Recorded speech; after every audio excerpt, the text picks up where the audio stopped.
where God's redeemed their vigils keep.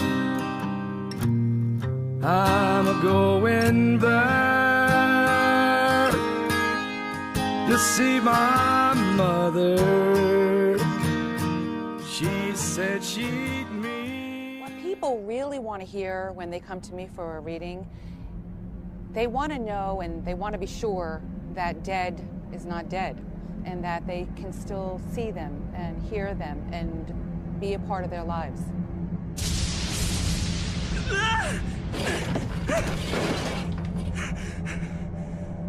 No reason to act surprised. I am the Shinigami Ryuk.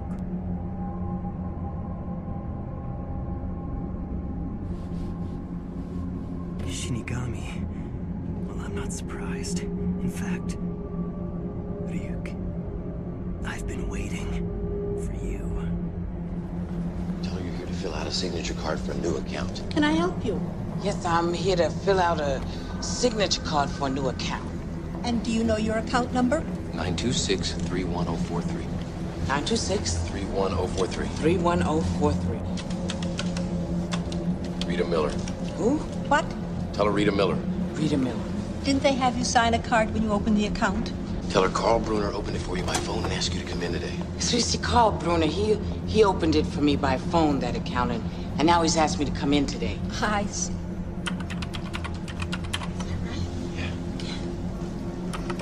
All right. Just sign this card on the bottom line, please.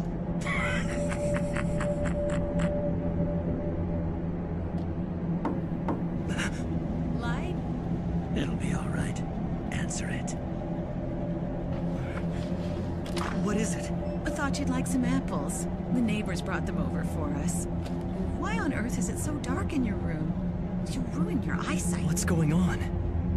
Mom can't see him? You were the only one who's able to see me. And of course, my voice can only be heard by you. What are you doing? What do you think you're doing to me? Hey, look, if you think I'd come all the way down here for my help, you're out of your mind. Sam's dead, okay? He's dead. Tell her I love her. He says he loves you. Sam would never say that. Ditto. Tell her ditto. That was ditto. Ditto.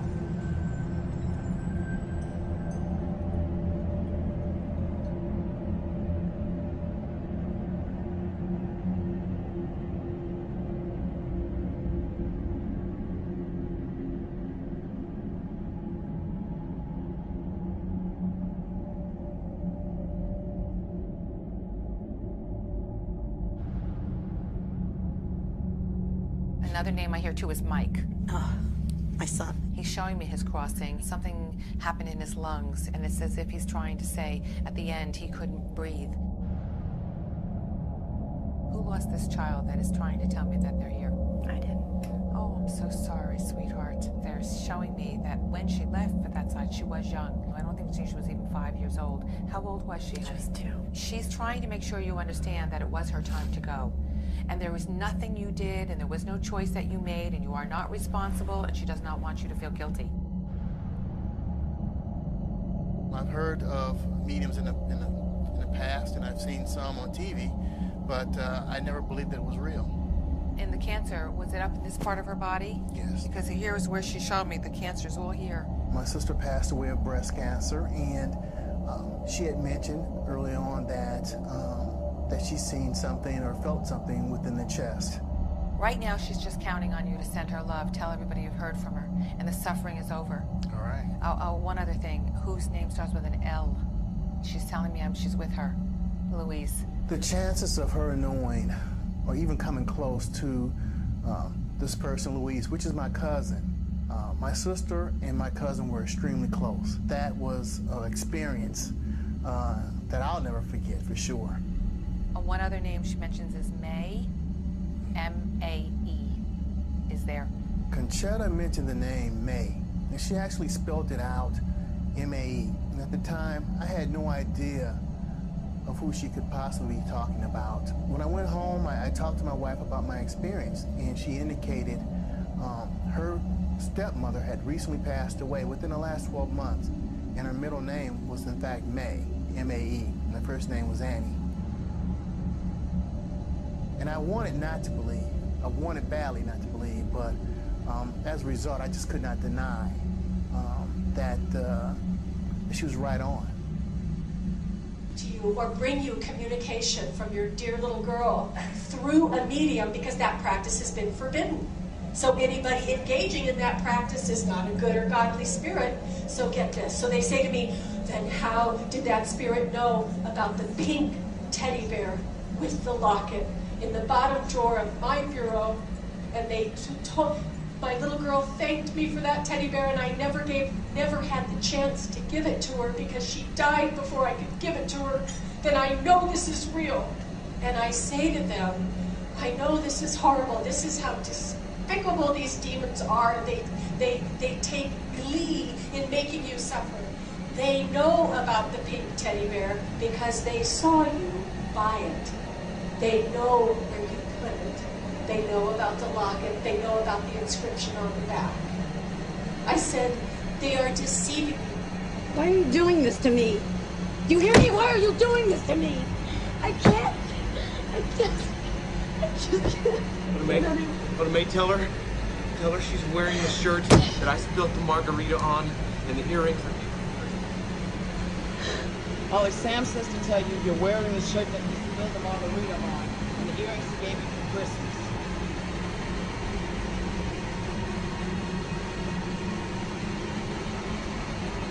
Don't you see I'm not a fake? Not about this.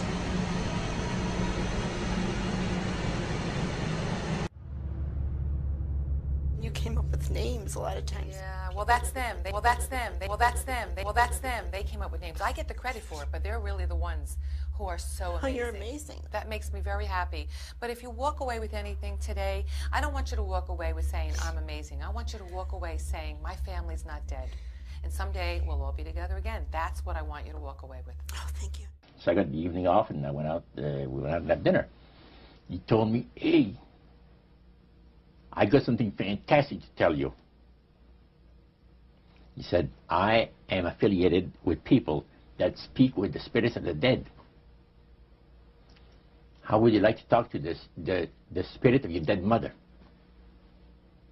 And I was shocked. I was shocked. He said, "You wouldn't be afraid of talking to the spirit of your dead mother, would you?" Well, I said, "I'll tell you what, I would have to give that some thought, because it's something I never thought about before in my life." Most of us probably haven't. A little afraid of something like that. Well, he says, you know, it's written all over your face. You're afraid of going to a seance. But he says, "I know you. You're going to come." And then he started telling me how brave I was. He says, "You're not the same man. You've changed. You're chicken." That's all I needed to hear. I said, "When do we go to a seance?" Health place? No. Okay. I'm not saying that's where you should work, but you might want to go back to school. Have you thought of that?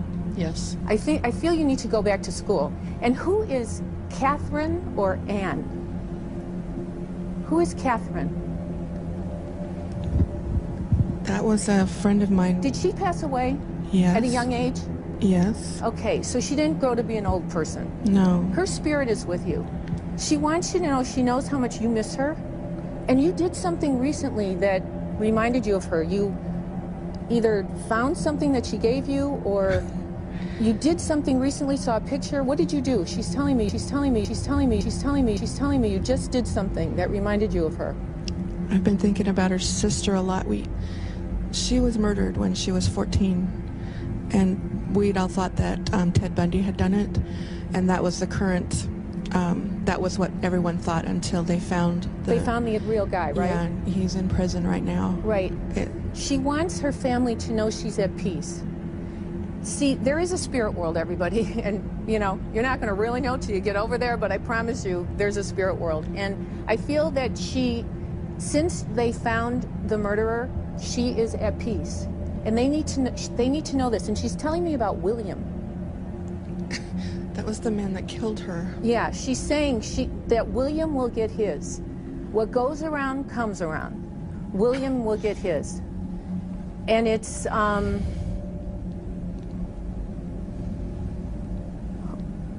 there's a sign, she comes as a sign. Do you see signs and you think, oh, that's her? Did she give you an owl or a bird? Did she give you an owl or a bird? I was in the hospital once when we were 12 and she came to visit me, and I still have a little... A bird she gave you? No, it was a little booklet that she made so people could sign it, and she drew an owl on the front of it. Okay, that is her sign to you. That she wants you to know that she watches over you.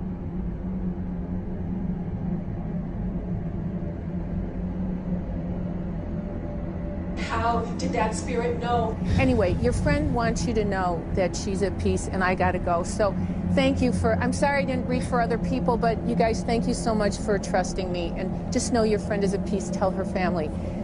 What do the you think? spirits know. What do you think? I'm in shock. I mean, I felt Kathy around me a lot. And there's a song that makes me think of her every time. And I drive by her house. And, you know, I miss her. We were best friends until she disappeared one day hitchhiking on Aurora. The one thing I can promise you is when it is your time, many years from now, to go to the spirit world, when they talk about the white light and seeing our loved ones again, she'll be there waiting for you.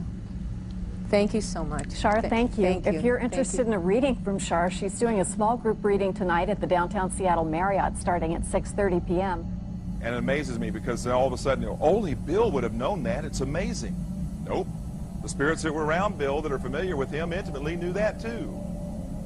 And now that demon is communicating back to the demon that's in the psychic. It's a demon hotline. Not a psychic hotline. You have two demons communicating back with each other what the other person is doing. Their belief, popular belief of necromancy, is to conjure the spirits of the dead. So that you can speak with someone who has died. Right. Like the seance that you originally went to was the practice of necromancy. Yeah. Now, the priest says that the super deception is brought about in only one way. Through the deceptive belief that man has an immortal soul that lives on after death. And he said that constitutes idolatry through necromancy. So he says there are hundreds of millions of Christians that are practicing idolatry. What do you think? They're glorifying God. See? Because they believe that the soul is immortal. Yeah. They may not be talking to the supposed spirits of the dead. Yeah. Contrary to popular belief, necromancy does not consist of conjuring the spirits of the dead. The reason being that man is totally mortal and does not possess an immortal soul. So who are they talking to? He says the friendly demon spirits that have always found over the centuries great delight in impersonating in apparitions departed loved ones and persons of great renown. Necromancy is in reality a belief, a religious belief. People believe that the dead have entered into a higher state of existence than they had when they were alive. Also that they are in a position and have the capacity to help the living here on earth. See? Then he said, he says this is where things get really interesting. He said, according to the great master, a person does not have to supposedly call upon the spirits of the dead to receive help, you see, to be involved in necromancy. All he needs to do is to believe in life after death. Because he said, necromancy is the belief that man is human, as a human being, has an immortal soul. So anybody that believes that man has an immortal soul is involved in necromancy. It's that simple. By people believing that they are either talking to the saints, see, the spirits of the dead saints, or a dead relative, or a dead person of some type. When people believe in this business, they are actually opening themselves to be completely deceived by demon spirits, because it gives the demon spirits an opportunity to impersonate the dead, see, and for people to believe their lies. And the priest says that thrills first of all, it says it brings the great master the respect and the reverence that is due to his great name. And it makes all the other spirits exceedingly happy because they are the ones that have worked to lead people to believe in life after death. See? And they rejoice. Your mother is with other people, lots of them, tells me that she's so proud of you. She said something about a car. Did you just get a car? You did. She said, good luck with the car, baby. She saw you there. She's telling me she's in the car. She says something about it having something in it. I'm not quite sure. Do you have something of your mother's in the car that you keep there? Oh, good. That's why she's saying it then, because she says, I see the car, see what you keep in there. And she also says to tell you that you, when you were born, I don't know if you were the first girl or the twin. Oh, then you came out first? That's why. So you have a twin sister? Yes. And you were the first one to come out? Yes. That's why she's saying it. Anyway, she's telling me she can breathe again. She couldn't breathe at the end. And the fact is that really tortured you, that you could see her struggling like that. And she's saying, tell my daughter that it's paradise. The paradise of God is beautiful. And she's with parents of hers that she loves very, very much. And that you would be happy to know that they're all together. They're all together. And you've kept a box of pretty pieces of jewelry that belong to her that she's really glad that you've kept. And she keeps telling me you're going to be all right, darling. You're a good girl, and you're going to be all right. And that she loves you all. Okay, sweetheart? Thank you, babe. You're so pretty. Pretty thing. Wow. Your mother-in-law has a sense of humor. Did she or was she interested in tea leaves or tarot cards? She drank a lot of tea. Okay. I feel like that's what she's showing me. But she's teasing about it. Like it was like, I want to say she was addicted. When she passed, we started cleaning out the closets. We found boxes and boxes of tea bags, Lipton tea. Okay, then that's what it is. See, I have no idea what any of this means. And we were laughing about it. Oh, Her granddaughters and I, we were hysterical. Okay, that's what it is, honey. She has a sense of humor, and she's laughing as she tells me. And she said that it would be something that would identify her, so obviously it does, and that turns me on. Did you lose your daughter, love? Your daughter? Yes. Okay. I don't know how to put this in any other words except to say, I love you so much, my father. I love you so much, my beloved parents. But this was a daddy's girl. There's no question. She was a daddy's girl. And you took care of her every need, every time. Thank you, she's saying. Thank you. I remember. I remember. You're always asking, do you know how much I love you? Do you know how much I love you? Daddy loves you. She says, Daddy, I know. I know. And she keeps telling me to answer that question for you because when you're alone, you ask her all the time. She tells me that you just recently moved some photographs around. She saw you moving some photographs. She saw you standing there, and you were standing there lingering, looking at the pictures. It was of great joy to her because she was speaking to you in your subconscious. The two of you are wonderful parents. Please remember that always. There was nothing more you could have done. They want you to know that. She also says that there's something about it looks like a cruise. Are you both going on a cruise, or are you doing something by the boats, or? Yeah, we have a family cruise every 5 years. Okay. And we didn't want to go this year because of the car, and she wants us to go. Oh my God. No, she wants you to go. Please. She knows that, she mentions the cruise. It's very important that I tell you to go. She wants you to know that she's with you. And she's very proud of her friends and her family, all of you. Please says to tell her mother, Mom, there's pieces of jewelry you kept of hers that she knows that you treasure. I feel like when she shows this to me, it's either in your pocketbook or you have something here with you that you brought, and she says it's in there. Tell my mother I know. I saw her put it in there. Do you know what she's talking about? I have her jewelry and something, her cat. In your pocketbook? Yeah. Now, very good. Please tell you no, she knows you put it in there, and you said, if this woman tells me this is in here, I'll believe it. If she doesn't tell me, I won't believe her. So, Mom, I'm supposed to tell you, don't believe me, believe your daughter, because that's more important. Thank you. You're welcome, sir, I assure you. All right, there's somebody trying to tell me something here about a boy that committed suicide. Who is it? Oh, God, they want me not to let you leave. Somebody's telling me something about somebody. They think they committed suicide. It was an accident, and that, or they tell me they're sorry about it. It's real strong, and I'm standing over here. Do you know who it is? My father took his life. Your father took his own life? It's very possible it's him, honey. I'm sorry. That's why I'm standing right here, and they're trying to apologize. Is he in heaven? Oh, yes, he is, darling. Don't worry, sweetheart. That's what it is. He knows you're worried about this. But I know that it's very important that I tell you that he is in the light of God and completely at peace. And that is that. I know you have. That's why he doesn't want you to leave here without me telling you. Okay, sweetheart? So don't worry, Bubby. Okay, all right. All right, babe. You're going to be all right, sweetheart. It's going to be all right. He's really in heaven. Don't worry about a thing. All right? So one Saturday evening, we were in the place.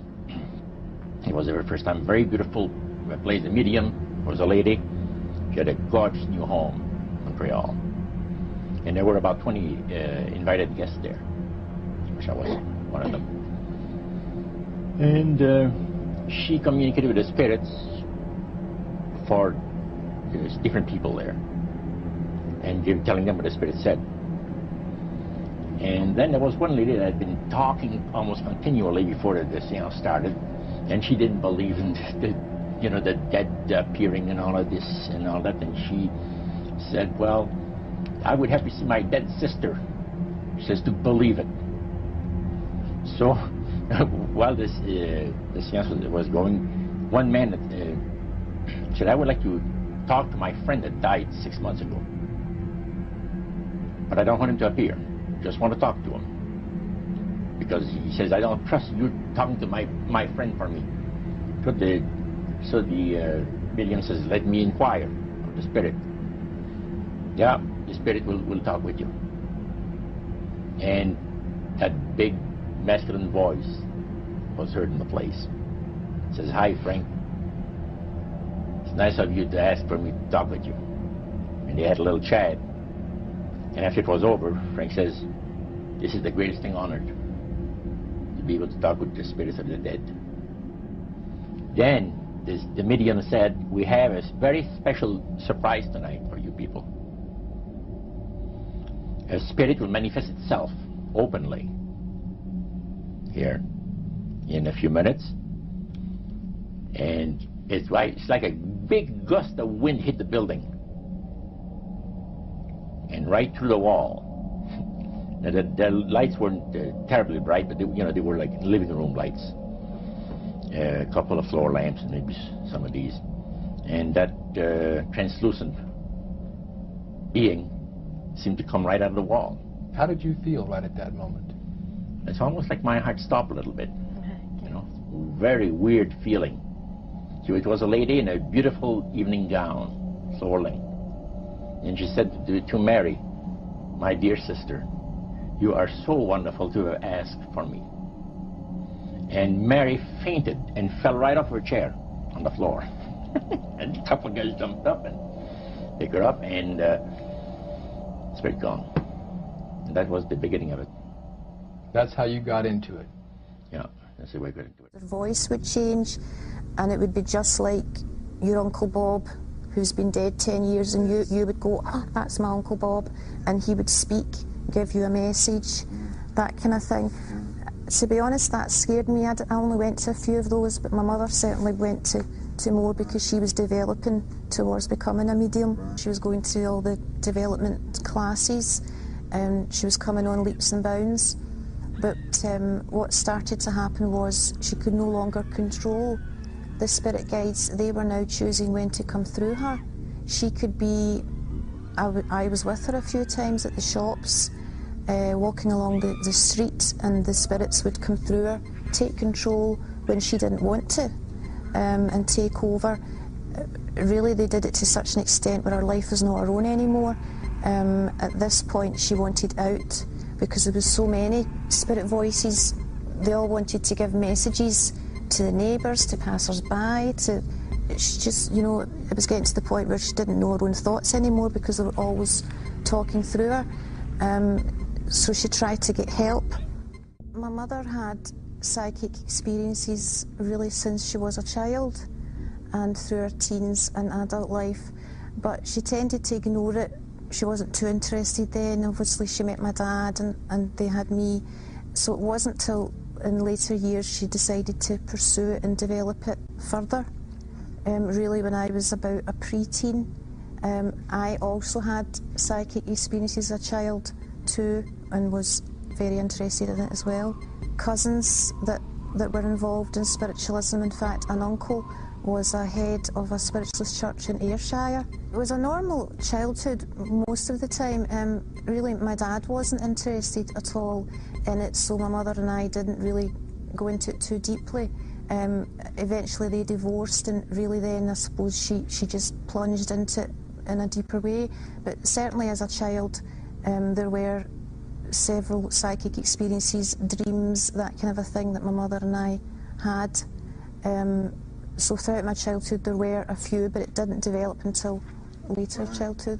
There weren't too many scary things happening yet. That wasn't until much later. As a child it was more, you know, I was fascinated with the supernatural. I loved ghost stories, watching supernatural programmes on the TV, ESP, these kind of things. It wasn't until later on that the frightening stuff began to happen. By that point we were both really well and truly involved. As a pre-teen, my mother had already joined a spiritualist church, and I joined it too, and we went every week, a couple of times a week. So by then we were already involved in psychic development classes, mediumship training, seances, that kind of thing. We were already involved in seeking mediums for messages from dead relatives, and really developing in it. We were interested in astral projection, astrology, meditation, yoga. You know, we were becoming deeply involved. So when the odd frightening thing happened, I guess we thought, well, it's just a hazard of the job. You're dealing with spirits, you're bound to get a few negative spirits. We didn't really question too deeply straight away. We had communication with spirit guides.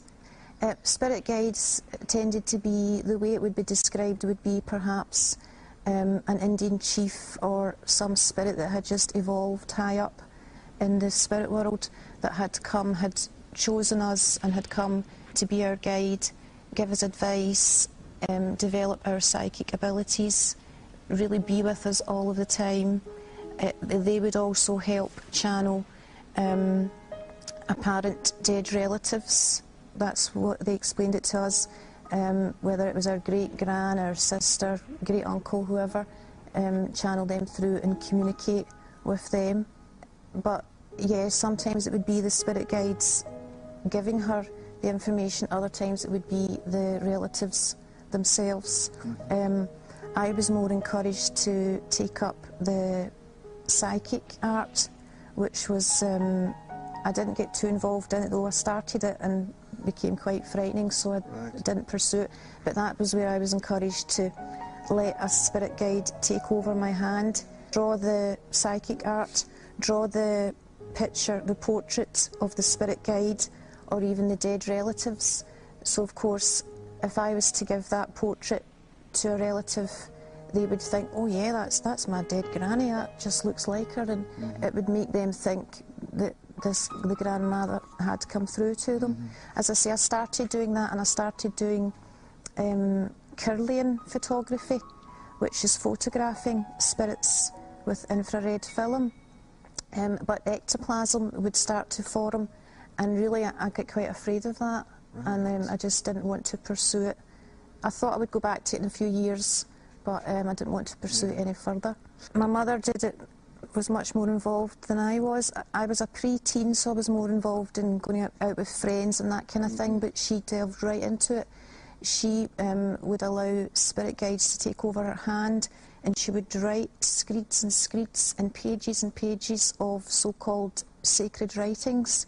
A good friend at the time, she was a Catholic girl, and she told me the Bible said you shouldn't do that. And I asked her, well, why?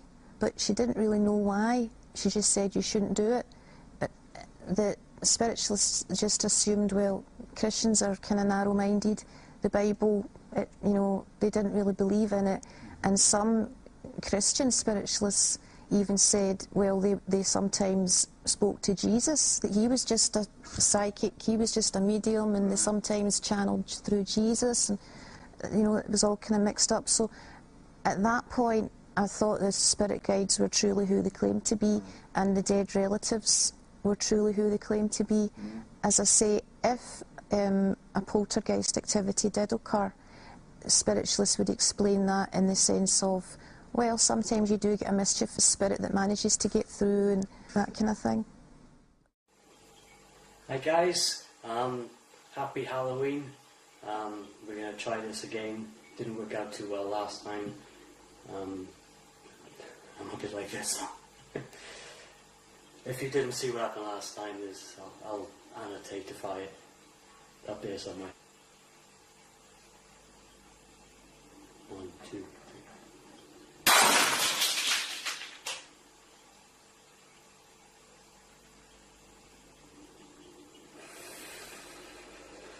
I didn't swear. I don't know. I'm tempted to run out the garden. I really can't do anything with that anyway. Okay, what noise is going on?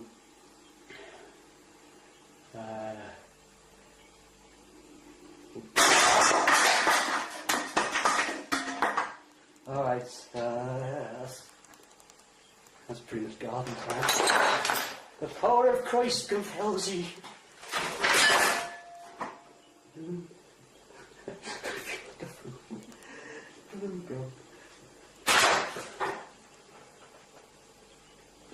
Yeah, that's kind of... I'm using my Ouija board to protect myself. The power of Christ compels you. That's terrible. Garden time.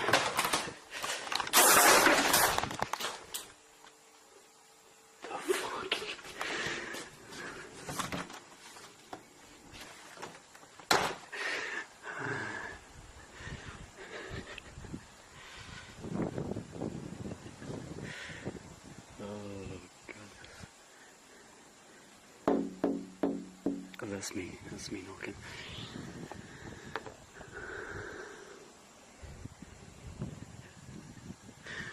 Scared the crap out of me with that glass book.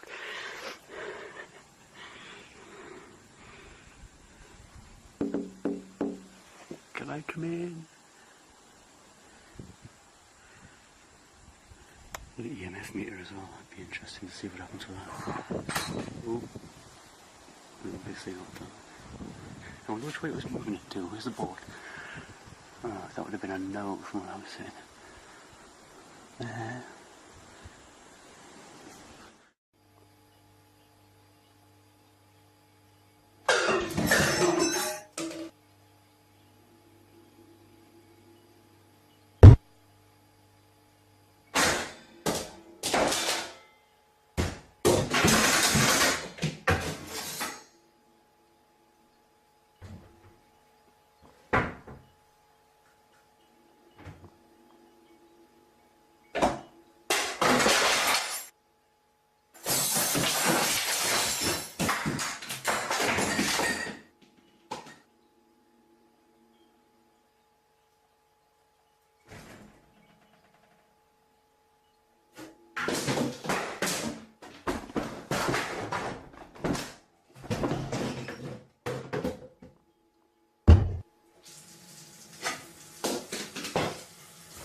I'll check downstairs.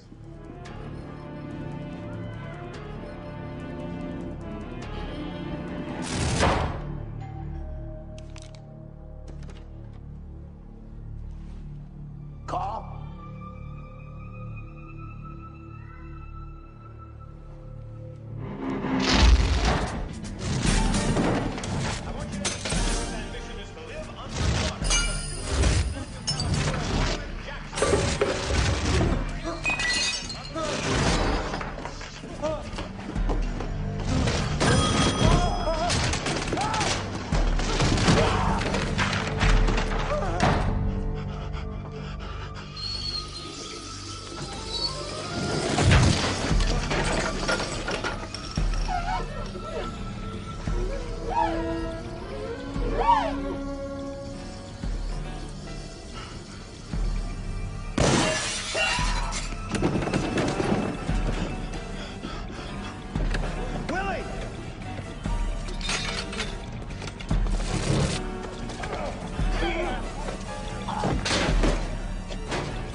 17th of July.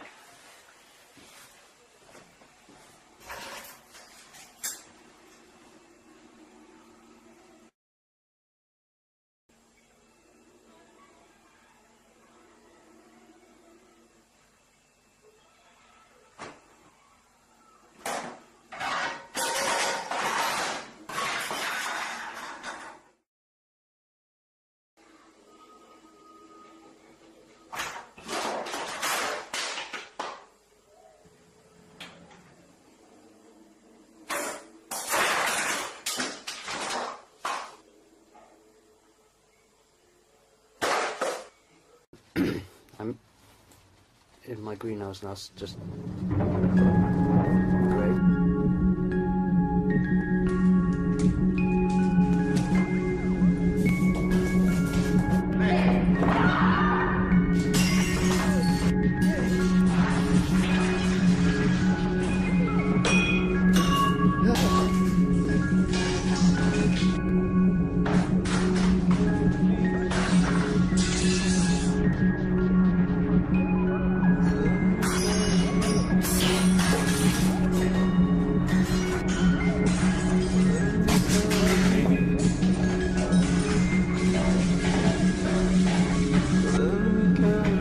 Most mediums and spiritualists and psychics that we knew were lovely, lovely people, genuine people, kind people.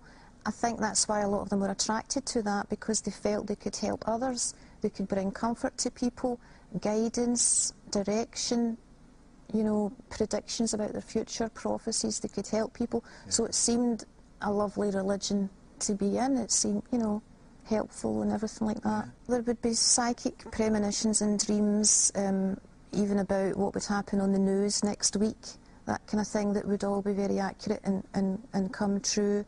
There would be messages for people about their deceased relatives where you wouldn't think it was fake or a charlatan was involved, because the information would be so accurate.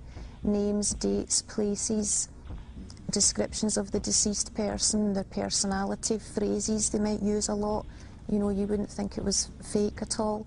And we started to also, round about this time, heard rumours of lots of other psychics who were going through the same thing, even mediums who were trained, who were having this problem or having poltergeist activity in their house, and they weren't able to cleanse it or to control it.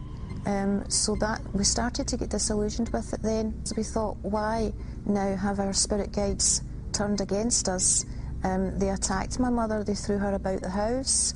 I was talking about shopping. Several times she was picked up and thrown over cars, over the bonnets of cars, that type of thing.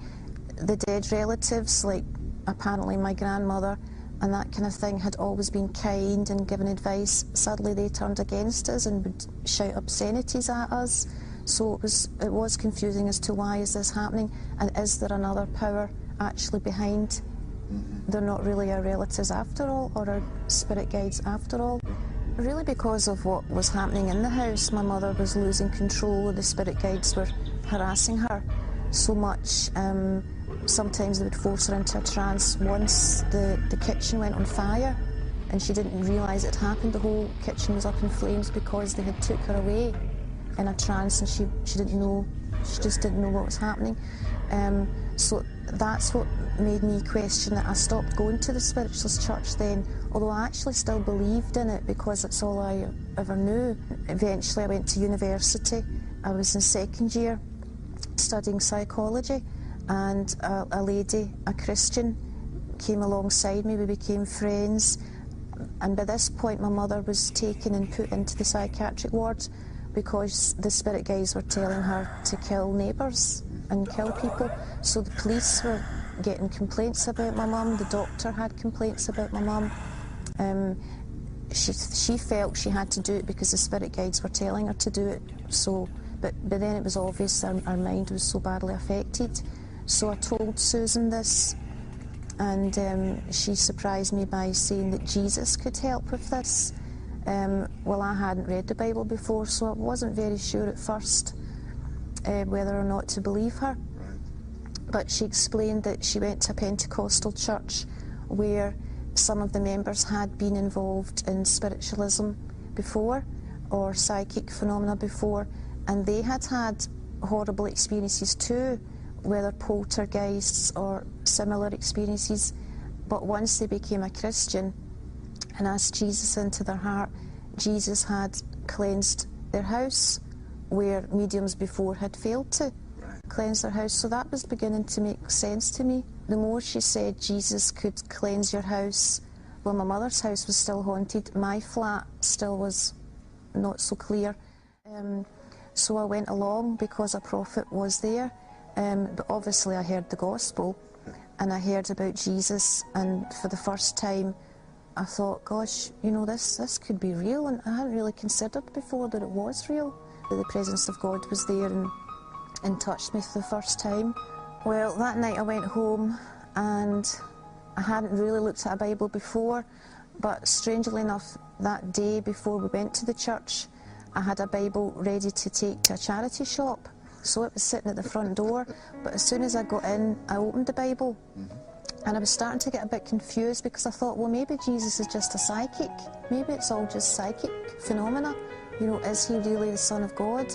I was kind of a bit frightened as well that night with the spirits, because I sensed they weren't pleased I had been there to the Christian church. So I prayed and I asked God, if Jesus is real and if he is the Saviour, will you please show me what to do and what should I do about spiritualism? I had a verse that was basically get out of spiritualism, which really did give me a fright because I suddenly realised what I had been involved in. And over the next couple of days, a few more scriptures came to light and really explained it all to me. Deuteronomy chapter 18 verse 10, let no one be found among you who practices divination or sorcery, interprets omens, engages in witchcraft, or casts spells, or who is a medium or a spiritist, or who consults the dead. And it goes on to say these things are an abomination to God. So I got a fright reading that. And then 2 Corinthians chapter 11. For such men are false prophets, and no wonder, for Satan himself masquerades as an angel of light. It is not surprising then if his servants masquerade as servants of righteousness. And I realised the spirit guides were not benevolent spirits, and the so-called dead relatives were not our dead relatives, because they did turn against us. They became evil, and it made sense. Well, no wonder they suddenly turned against us and attacked us, because spirits can impersonate any person who ever lived. They were masquerading as our relatives and pretending to be them. Just they were imposters, basically. Everything involved in the occult, I burned it or destroyed it in other ways and just repented of it. Obviously needed to ask Christ to forgive me for that, cleanse me for that, have deliverance ministry for it, just have the whole past wiped out. It was easy to throw everything out and destroy everything, because when you suddenly realise these spirits are demons and evil spirits, you don't want anything to do with it. So it was easy to clear everything out, but the thought processes, the memories, the deliverance was more of a process, and that doesn't happen overnight. But with Christ you do walk through that, and he does lead you through that. If anyone has dabbled in these things, you really do need specific prayer for that to be totally set free from it. Absolutely. I think it'd be quite difficult to continue your Christian life without having that all dealt with and totally be set free from it, to really be able to grow and mature as a Christian. Mike Mandel is a Canadian entertainer and lecturer. For many years he was involved in various aspects of the occult, including spirit mediumship. Dozens of entities would speak through him on an ongoing basis. I became involved in what is now known as channeling in the late 1960s.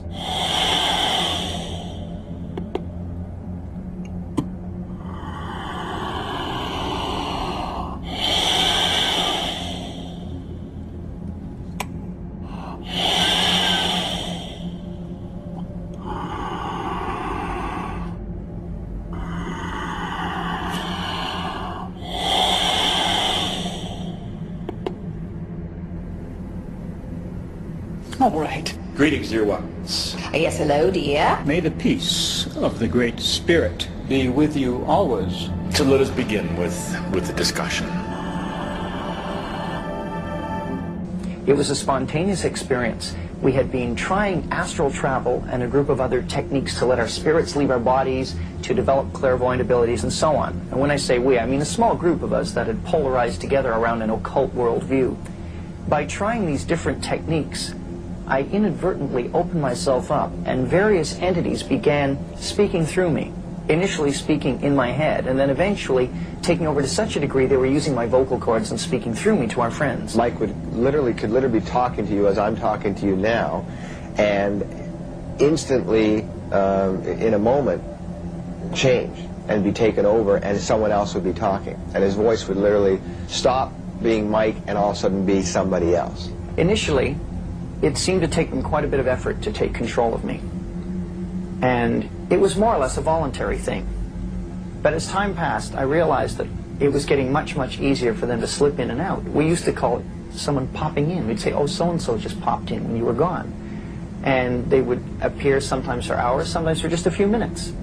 And then we realized eventually that they were able to go in and out as they pleased by the end of things. And we asked one of the entities, someone asked on my behalf and said, why is it that you can get in and out of Mike's personality so readily? And they said something to the effect of, all human beings have a door that will keep other spirit beings out. And in most people's cases, the door is locked and barred and stapled shut and roped shut and sealed. And they said in my case, it was virtually hanging off the hinges. The first time I ever talked to Tobias was on an airplane in 1997, and I wasn't particularly spiritual or metaphysical. I was in the business world at the time, and Tobias came in on this plane flight and started talking, and hasn't stopped since. But initially, it was just me talking to Tobias. I hadn't even told Linda about it. And how long did it take you before you broke into Linda? That this it was about a year. So you kept it to yourself for a year? Yeah. I received what I experienced to be a telepathic contact from Bashar and his people. In that moment of the telepathic contact, a memory actually came back of having made an agreement somewhere prior to this life to do this. I grew up in a Roman Catholic family of Sicilian immigrants. Most of them, even today, after I've been channeling Joseph for 15 years, don't know what I do. They have some idea, because I don't talk about it to them, and they don't ask me. They know I do something weird. I was very lucky. I had a lot of support. My friends were very accepting. And that's one thing that I've always been really open about. I didn't really hide it, even from employers, you know, and I've always felt it was really important for me to be honest about that because I saw how it impacted people. I started in a class where we were really studying making a trans bridge, an interpsychic bridge to other sources of intelligence. And so it started in the context of that class. See, I thought that all of these esoteric things were for older women over 40, and it would have nothing to do with men. So I was dragged to these two guys who channeled for me, and there was something, this was 3 years apart, they both told me the same thing. And that is when I had to start looking at how could guys 20 years apart in age, 3 years apart in ID, who never knew each other, give me information that was identical. And the information just happened to be that there was a master named Cryon who I was supposed to get a hold of. He says the grain plain, the master's grain plain, for harvesting the nations, for harvesting the multitudes of the earth into his cause, just before the close of the great controversy between the forces of good and evil. So we continued, you know, after we expressed ourselves that we're deeply interested to know more about the activities of spirits. And he said it's going to be done in a unique manner. This grain plain is going to take people are going to eat the stuff. Because he says spirits, demon spirits, will declare themselves to be inhabitants of far distant planets in the galaxies. that are coming to warn the inhabitants of planet Earth of the impending destruction of the planet, unless something seriously proper is done to avoid it. Due to the fact that the millions of the Earth people believe in people having an immortal soul, this is readily accepted. When the spirits will, through a trance medium, converse with influential people. The language. Now, what is a trance medium? It's a channeler today. What is known today as a channeler? Channeler, yeah, okay. Shirley MacLaine's experience of getting involved with spiritism and with the inhabitants of far distant planets in the galaxies. I taped the whole thing in 3 hours. And you were hearing the fulfillment of what this high priest had said 45 years ago. Yeah, exactly. So he went on explaining about the fact that the spirits will show themselves willing to give valuable guidance that will not only help people avoid the destruction of the planet, but it will cause them to enter into a higher state of existence. For instance, he said the spirits will promise, this is a big word, promise, that if their recommendations are followed carefully, they will usher in a glorious new age of peace and prosperity, and there'll be there'll be no more wars. See, there'll be no more famines. There'll be no more people getting unhappy with one another. Neighbors will love neighbor, and social unrest will not take place no more. An arrangement, so to speak, was made prior to the physical life of the channel within what you would call the oversoul of the channel, of which I am also a part. We are part of the same soul. You might refer to me as the channel's future self, and incarnationally speaking, I would look at the channel as my past self, just to put it in linear terms. We are not happy with the way that things exist currently in our reality. All right, we are from what you would perceive to be the future. And we have come back to our past so that we may learn, all right, and so that we may assist the planet, because what's going on now is going to impact the entire universe. Well, we would prefer that you ask us, if you like. There's nothing in particular we would like to say, except that we're here, and it's very, very pleasant to be here. It's a delight. It's part of sharing with the big S, if you might say. The archetype of sharing is something we enjoy embodying. I've had many, many lifetimes on Earth. I have deep love and compassion for humans because I remember what it was like to go through the things that humans are going through now. I remember the challenge in particular, the challenge of knowing at some deep level that you are a spiritual being. Our goal is simply to help people live a more joyful, abundant life. And whatever it takes to achieve that, we're willing to do. And so that, in a nutshell, if you will, is our work. You sit in the energy of a great shift. Many of you are feeling it. Maybe that's why you're watching this now. Maybe there's something that's happened in your life that would allow you for a moment just to open your mind and look inside something you always thought was untenable before, only reserved for those on the lunatic fringe before. And here you find instead wisdom pouring out. Perhaps you'll even feel the love of God pouring out. There's a lot of things that are being transmuted and altered at this time. All right, you're finding some things out about some of your religious leaders. You're finding some things out about religion that just isn't holding true to you. It's not ringing true to you anymore. Well, we want to tell you this, is that there is so much here that is hiding. But you must feel it. There has been such a shift in these last years, especially in the last 20 or so. You're remembering who and what you are, and it doesn't need an intermediary. This changeover from the old religious system that so many of you are familiar with is difficult, very difficult, because it holds on tightly. those who have such a strong concept of God as some higher authority and as the only creator, they want to hang on to that dearly. They fear letting God go, their old God, you see, because they are so out of touch with themselves they can't possibly even contemplate what it's like to have to go inside. They claimed to be distinctive entities. In other words, if they had a name, they would say their name. If they had a purpose or a distinctive, they would tell you that in many cases. But the range would range from very, what we call, low-level life forms that really didn't seem to have any purpose except to be pranksters, that sort of thing, on up to through the sort of human range, right on up to the what you call ascended masters, the wise, benevolent, powerful type entities, and the antithesis of that, the evil, powerful, intelligent entities as well.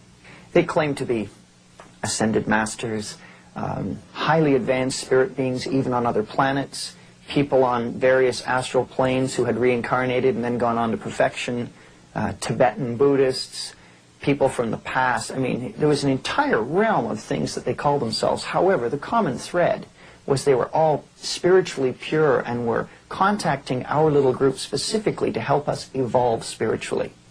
There's no question in my mind now that they were demon spirits. Warder often witnessed strange occurrences. He feared the darker controlling entities, one of whom regularly threatened him with knives. Still, he was fascinated by the spirit's powers.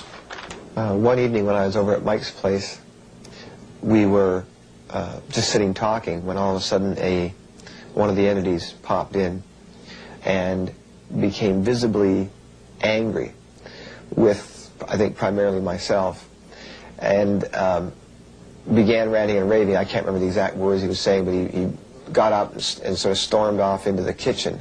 My habit being to always follow Mike into the kitchen or anywhere where there were knives present, and so I just followed, but I was very concerned with what was going on. As I got to the doorway of the kitchen, Mike, quote, Mike was standing and had picked up 2 Coke bottles off the counter, 2 26-ounce Coke bottles, and held them both out in front of him and crushed them simultaneously, one in each hand. Then, unfortunately, Mike, the entity left, and Mike was not able to come back right away. And in that delay time, Mike fell forward into the broken glass, cutting his, I don't know if his hands were cut at that moment or when he actually crushed the bottles, but they were cut fairly badly. He was obviously in shock when he came back. I got him up, moved him to the couch in the living room, and again he was taken over, this time by another entity which seemed much gentler and more benevolent, and held out his hands in a very almost pathetic sort of way and said, "Do the wounds on my hands seem familiar to you?" And now we had an entity who was claiming to be or imitating Christ. Then I would have believed entirely that they were higher beings, a higher spiritual order of beings.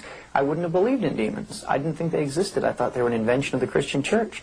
In retrospect now, I can see back with horrible clarity that they were malevolent, created demonic spirits intent on our destruction. In my own case, I recall that some of the entities we had to deal with were overtly violent, almost psychotic. And the others were pure and altruistic, and all they wanted to do was help us, and they would warn us about things that the nasty entities were doing, and they would give us teaching and methods of developing ourselves and so on. In retrospect, I'd like to say that all the entities were equally evil. It was the clever way it was presented by showing this group as overtly evil that made us more ready to accept these guys as the good guys. In reality, they were all in it together.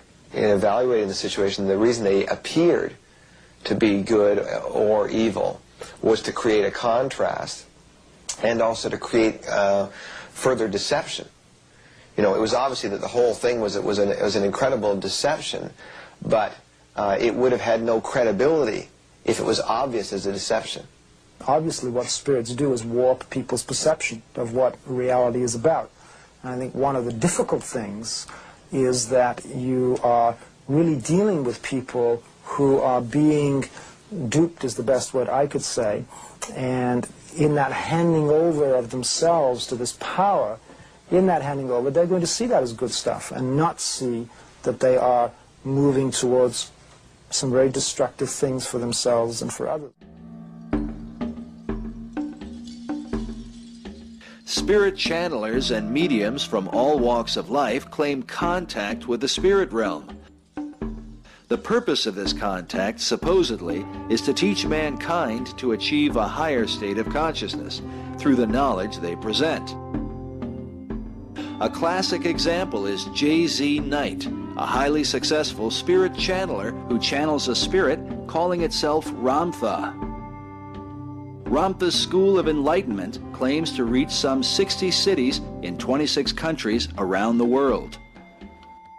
In this interview, shot in 1998, Knight explains how she came in contact with her guiding spirit. This was like an angel in my kitchen. You don't have time to react. You don't have time to rationalize this in your life. This is happening in your little kitchen. I just blurted out, "You're so beautiful. Who are you?" And he smiled. This beautiful smile lit up the whole room, and he said, "I am Ramtha the Enlightened One, and I've come to help you over the ditch." And I looked back up at him, and he said, "Beloved daughter," he said, "I have come to make you a light to the world." Equipped with a bad British accent, something that seems common among channelers, Knight gives herself over to the spirit of Ramtha. I am Ramtha the Enlightened One. I am 35,362 1 and 37 seconds years old. I was born in that which is termed a great and marvelous place called Muria, and my destiny here is to teach you that which you desire to know, and to let you know that every word that I say I will manifest for you in your life. Incredibly, throughout the interview, Ramtha and Knight repeat the central themes of the New Age movement over and over, insisting that there is no death and that man himself is a god, his only task being to realize his self-empowerment. So I must become the teacher. I must plant in your mind outrageous concepts. Here, Knight denies that Ramtha is a demon, but believes he was a man who has achieved divine status due to knowledge and experience. He's not a devil. He's not a demon. He's not a guru. He's a god. I am a teacher and a god. I'm a god because I experienced all of these things. And I am a teacher, not of truth, but of philosophy. Ramtha insists that his teaching is simple, to get people to realize the great intelligence within themselves, and that they can do no wrong. It's really simple. First you have to acknowledge that you are the great intelligence and it lives in you. And your body is an extension of that intelligence. And there is no good and bad in God. That's impossible. As if echoing the voice of the serpent, Knight now directs the listener to the path of sacred knowledge. We deserve to know the truth. And those who ask are going to be given everything, going to be given all the sacred knowledge. We are not given but one lifetime to prove what we know. This is not a test. It is an opportunity. Ramtha propagates the New Age lie that man has many opportunities to get it right through reincarnation and evolution. Years ago, I would say that I'm relatively young to many of you who have been reincarnating and slowly evolving to ask the great questions, the great mysteries, to have them revealed here. My daughter is here simply to say, you're an immortal. You are wearing this body as if you wore a garment of silk or a garment of roughly hewn wool. You are here simply to wear the garment and to live the experience, but you have never died and never will. That is not in the plan of God. Next, Knight and Ramtha deny that God is a person, but insist he is a natural life force that exists in everyone. He saw what God really is. God is not a being. It is life itself. It's the will of life, and it's in everything. You want to help people, and you have to live your light, and you have to be proud that you accept if God lives, he is in me. And you are a righteous man for saying so. Because if he lives in you, then he lives in everyone. Why cannot everyone share such a treasure? I love his message, behold God. I love it that he says to us that we are divine. The journey of awakening is not through a redeemer, but when we realize we are our own redeemer. It is a lie. It is a lie. What the fanatics tell you. As with the rest of the movement, rejecting the gospel of Jesus Christ and the teaching of the church is essential to the message.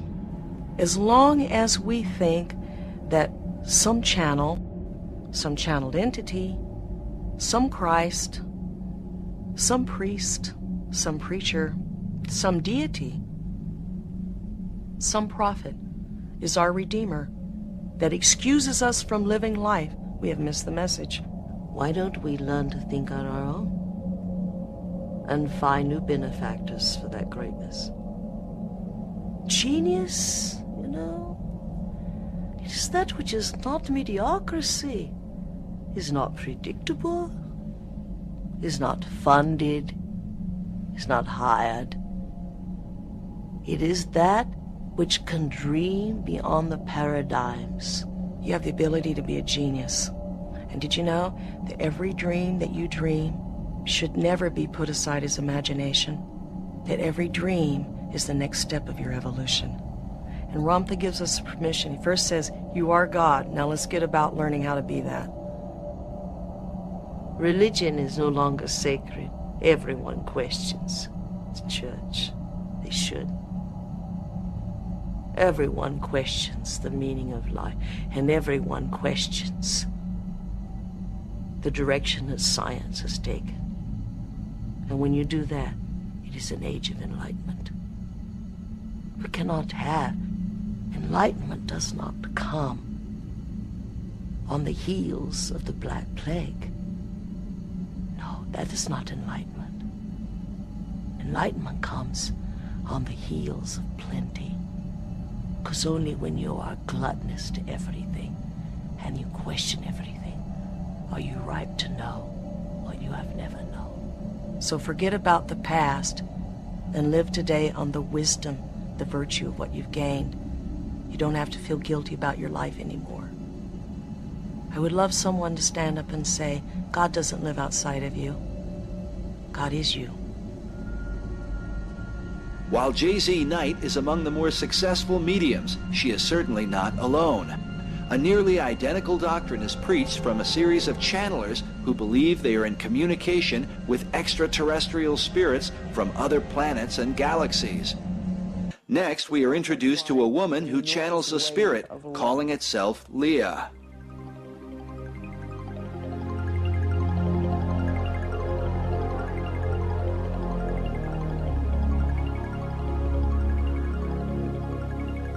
Hello, Philip. How are you today? Very good, Leah. How are you? Very fine, thank you. So, what is it that you wanted to know? Where are you from? I'm from Venus. I don't think anybody's going to believe that you or anybody else could be from Venus. Could you explain to us how you could be when everybody knows it's uninhabitable? They think it's uninhabitable because it is not inhabitable by physical life forms. We have bodies of light. While Leah rambles on with fantastical ideas, she soon compels the audience toward global unity, a message found throughout the New Age movement. And what occurs here on this planet will affect the rest of the universe. Can you, with all of your different ideas, all of your different races, come together as one planet and one people? We have dedicated millennia upon millennia to this idea. The earlier experiments with Pan and Lemuria and Atlantis were not successful. But this one will be. Now the interviewer asks the woman to exchange spirits and to channel another spirit that calls itself the Tibetan. Tibet is an often referred to hotspot for New Age empowerment. Hitler's Nazi occultists went to Tibet thinking to find their ancient Aryan ancestors. Listen carefully to the Tibetan's message as he refers to the great I Am, the name God reveals in the Bible to describe himself. I am the Tibetan, and I have come during this time continuum to discuss with you the idea of the only question in the universe. And that question is, what is? And the answer is, I am. For all things that are created, that were created, that shall be created, fall under the question, what is? And you, each and every one of you, are that answer, and that answer is, I am. I am is also the name of the creator of this universe. That is all. I relinquish control to the entity, Leah. As the entity Leah returns, she confirms the You Are God message and refers to the new race that will arise through the New Age movement. Most New Agers today do not realize that this new race is identical to the master race prophesied by Adolf Hitler, a race of so-called supermen who will be their own gods, having rejected the one true God of the Bible. This new age is where there will be a race on this planet and throughout all galaxies. And the name of that race will be peace. It's been wonderful spending some time with you. As you take this little piece of information with you, know that you are never alone. You are all connected to the creative source of this universe. And nothing can stop that flow except your denial that you are God. We thank you. Good day. This man channels a spirit calling itself Bashar, who seems to hold his audience spellbound as he tells them they are equal to the creator of the universe. That you are all made in the image of the infinite creator, and what that means is you are all infinite creators. We thank you. Jack Purcell has become one of the more popular channels, possessed by a spirit named Lazarus. All right, fine. Well, indeed, a pleasure to be talking with you, and, well, shall we begin where you'd like to begin?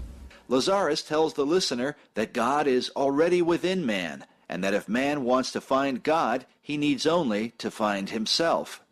Now, the problem here is people look out there, yes? They're looking all over the place, as though God was somehow outside of them. It's within. Every spiritual reference, be it fundamental or be it avant-garde, speaks of that spirit within. And we would suggest here that it's there. And therefore your task in this physical lifetime really isn't to find God, because God's everywhere. God is all that is everything. It's all over the place.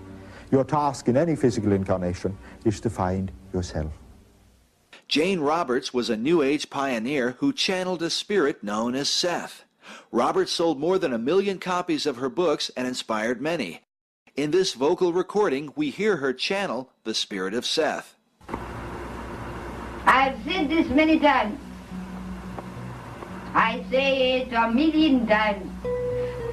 Here in this class and in my books. You form your reality. Then what is the you that forms this spectacular reality that you know?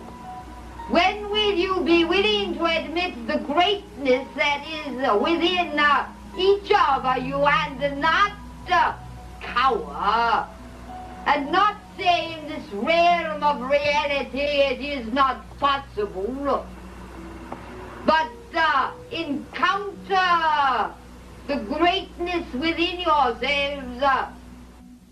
Clearly, the main message that Seth is trying to say is that people are gods in training.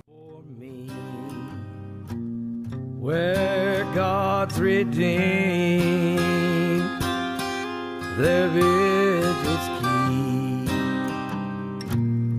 I'm a-going there to see my mother.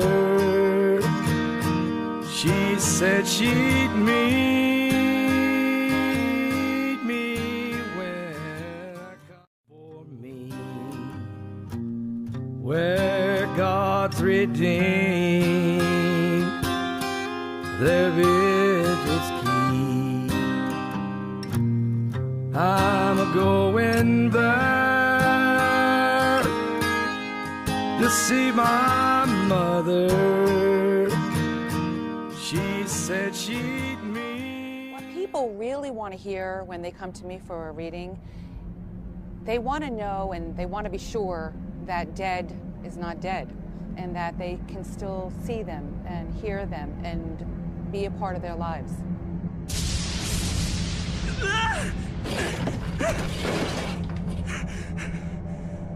No reason to act surprised. I am the Shinigami Ryuk.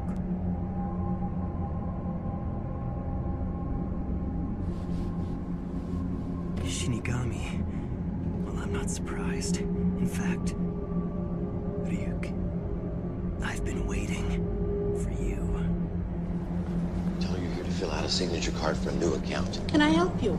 Yes, I'm here to fill out a signature card for a new account. And do you know your account number? 926-31043.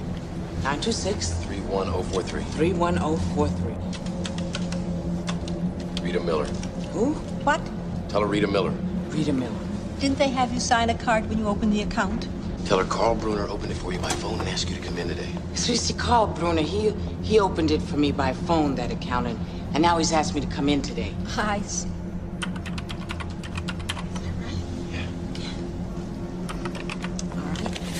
Just sign this card on the bottom line, please.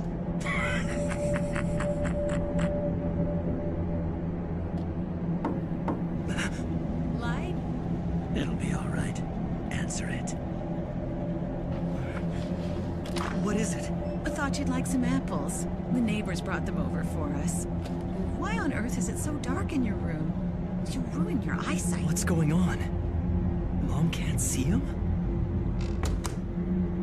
You were the only one who's able to see me. And of course, my voice can only be heard by you. What are you doing? What do you think you're doing to me?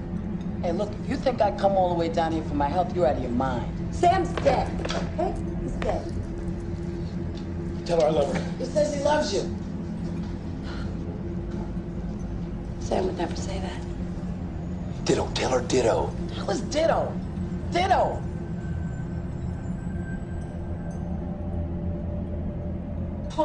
My little girl thanked me for that teddy bear, and I never had the chance to give it to her because she died before I could give it to her. Then I know this is real.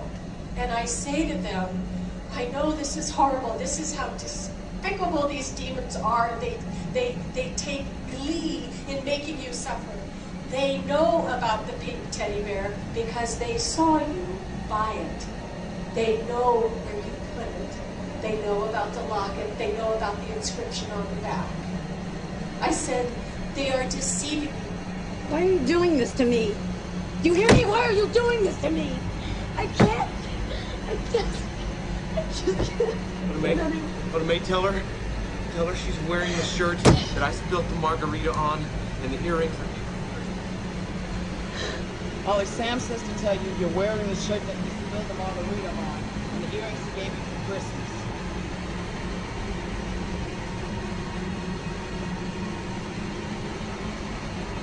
Don't you see I'm not a fake? Not about this.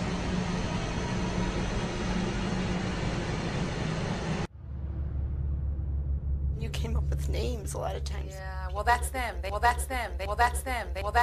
came up with names. I get the credit for it, but they're really the ones who are so amazing. Oh, you're amazing. That makes me very happy. But if you walk away with anything today, I don't want you to walk away with saying, I'm amazing. I want you to walk away saying, my family's not dead. And someday we'll all be together again. That's what I want you to walk away with. Oh, thank you. So I got the evening off, and I went out, we went out and had dinner. He told me, hey, I got something fantastic to tell you. He said, I am affiliated with people that speak with the spirits of the dead. How would you like to talk to the spirit of your dead mother? And I was shocked. I was shocked. He said, you wouldn't be afraid of talking to the spirit of your dead mother, would you? Well, I said, I'll tell you what, I would have to give that some thought, because it's something I never thought about before in my life. Most of us probably haven't. A little afraid of something like that. Well, he said, you know, it's written all over your face. You're afraid of going to a seance. But he says, I know you. He said, you're going to come. And then he started telling me how brave I was. When he says, you're not the same man. You've changed. You're chicken. That's all I needed to hear. I said, when do we go to a seance? Health place? No. Okay. I'm not saying that's where you should work, but you might want to go back to school. Have you thought of that?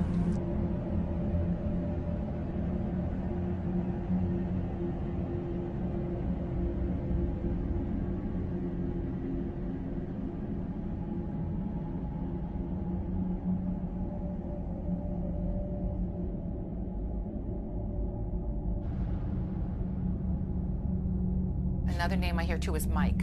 Oh, my son. He's showing me his crossing. Something happened in his lungs, and it's as if he's trying to say at the end he couldn't breathe.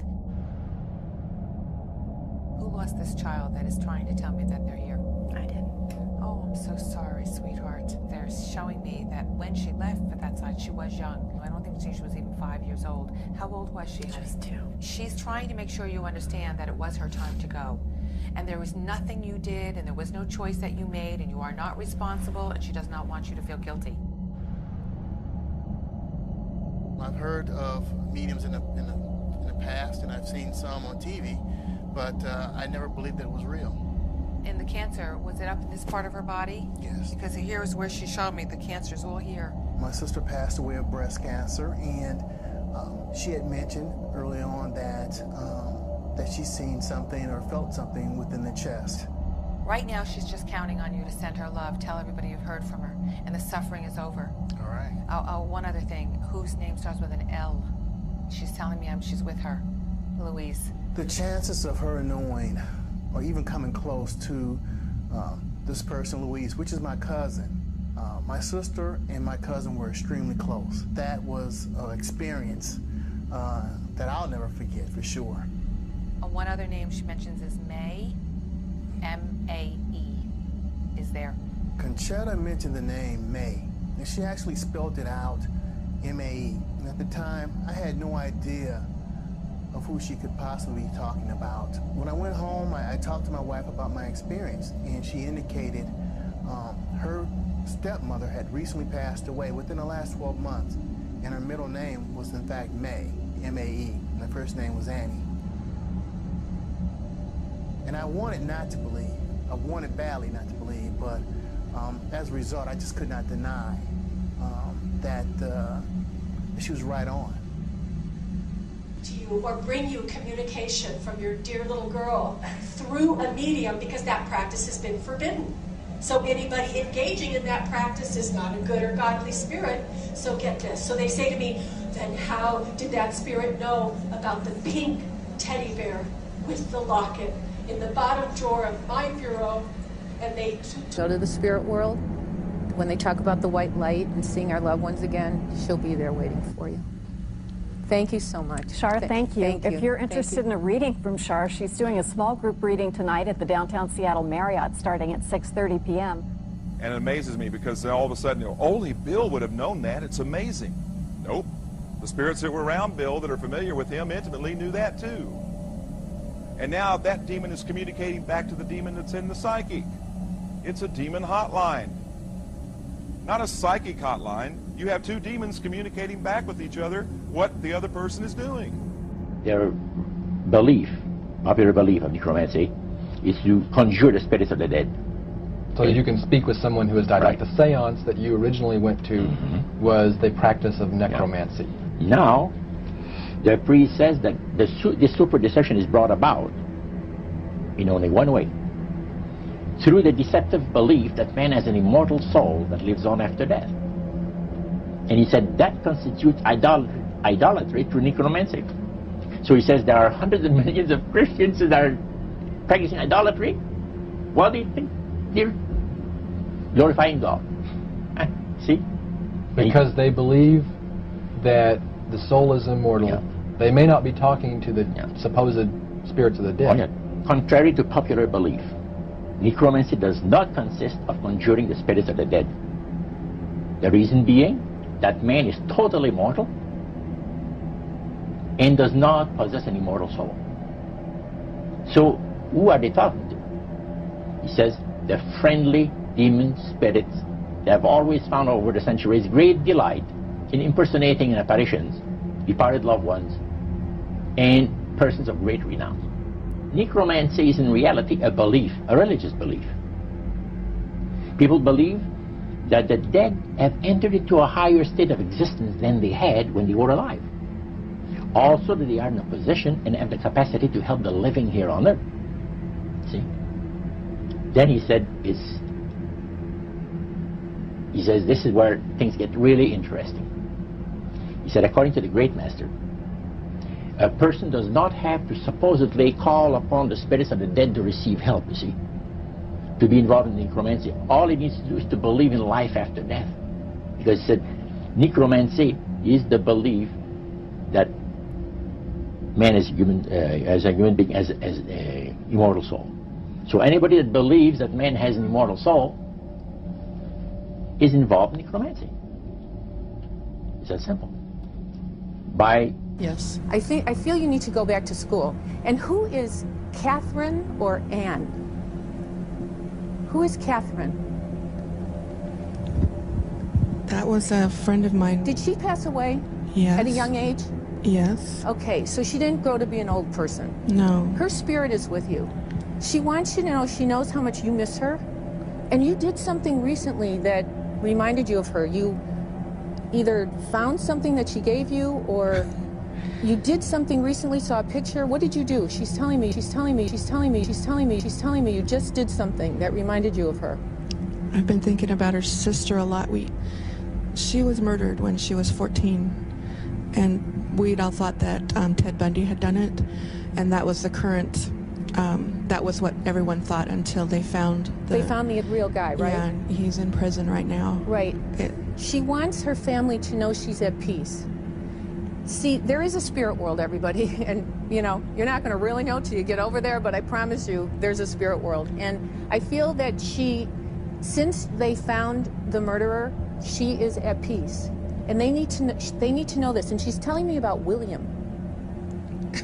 That was the man that killed her. Yeah, she's saying that William will get his. What goes around comes around. William will get his. And it's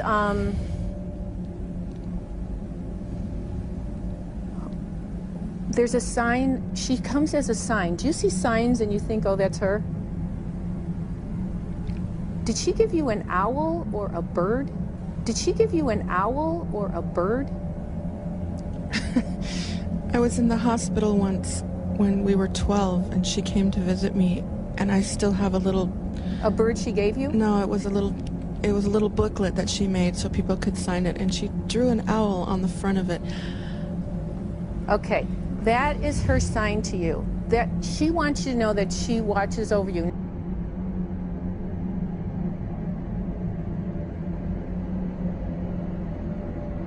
How did that spirit know? Anyway, your friend wants you to know that she's at peace, and I gotta go. So thank you I'm sorry I didn't read for other people, but you guys, thank you so much for trusting me. And just know your friend is at peace. Tell her family. What do you think? The spirits know.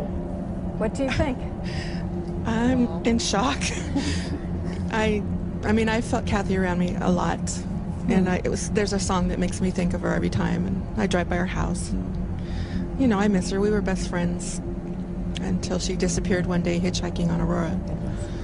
The one thing I thank can you. promise you is when it is your time, many years from now, to